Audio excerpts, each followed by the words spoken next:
ఇక bulletin update చూద్దాం.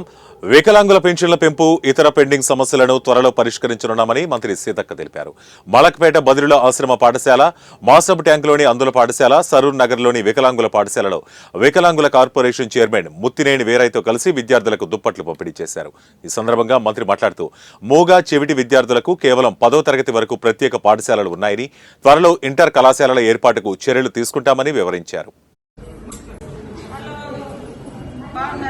Good evening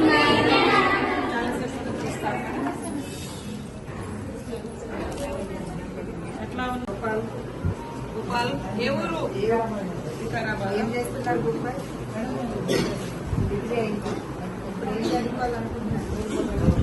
disable persons అందరికి కూడా తప్పకుండా ఇది ఏర్పాటు చేయాలనే లక్ష్యంతో ఈ ప్రోగ్రాం పెట్టుకున్నాం. అదేవిధంగా ఇందాక అన్నట్టుగా గంగాధర్ గారు అన్నట్టుగా ఆత్మస్థైర్యంతో ముందుకెళ్ళండి. ఏది కూడా మనకు ఆటంకం కాదు. ఇవాళ గ్రూప్ 1 లో సెలెక్షన్ అయి ఉన్నారు, గ్రూప్ 4 లో ఆల్రెడీ సెలెక్టెడ్, తర్వాత డిఎస్సి లో మన వాళ్ళు సెలెక్ట్ అయి ఉన్నారు. డిజేబుల్ నుంచి కానీ ఇట్లా బ్లైండ్ నుంచి కానీ విజువల్ హ్యాండిక్యాప్ నుంచి కానీ సెలెక్ట్ అయి ఉన్నారు. అంటే వాళ్ళు మీకు ఒక స్ఫూర్తికరమైనటువంటి పరిస్థితి, స్ఫూర్తిదాయకంగా కూడా వాళ్ళు ఉన్నారు. కాబట్టి మనం ఎక్కడా కూడా తగ్గకూడదు, టైం వేస్ట్ చేసుకోకూడదు అనేది మాత్రం మీరు అందరూ టార్గెట్ పెట్టుకోండి. ఈ హాస్టళ్లలో మనం ఉంటున్నాము ఒక అవకాశంగా, బట్ మనం తొందరగా ఏదో ఒక రూట్ వెతుక్కొని మన కుటుంబ సభ్యులకు మనల్ని చాలా మంది ఏమనుకుంటారంటే భారం అనుకున్నారు. కొంతమంది కుటుంబ సభ్యులు మనల్ని దగ్గర తీసుకోవడానికి ఇష్టపడరు, మన బంధువులు మనల్ని దగ్గర తీసుకోవడానికి ఇష్టపడరు.